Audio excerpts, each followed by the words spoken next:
വായന അയ്യപ്പ പണിക്കർ.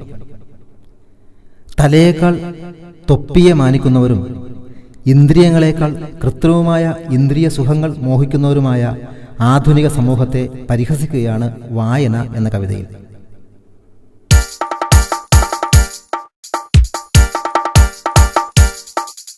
തലയറുത്തു കൊടുത്തു ഞാനൊരു തൊപ്പി വാങ്ങിച്ചു,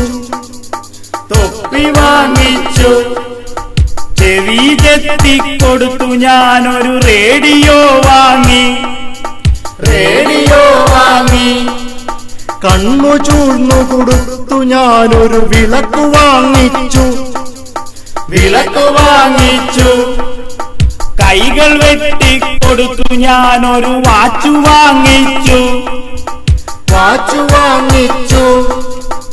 കാൽമുറിച്ചു കൊടുത്തു ഞാനൊരു ചെരുപ്പ് വാങ്ങിച്ചു, എന്നെ തന്നെ കൊടുത്തു ഞാനൊരു വീട് വാങ്ങിച്ചു,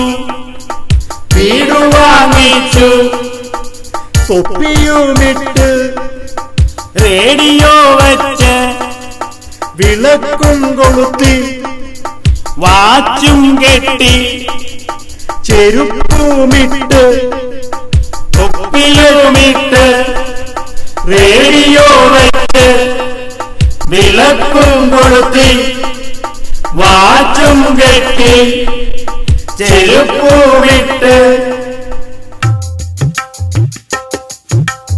ഇന്നാ വീട്ടിലിരുന്നു ഞാനൊരു ചെറുകഥ വായിച്ചു, വായനയില്ലാതായില്ലെന്നതിലെഴുതിയിരിക്കുന്നു,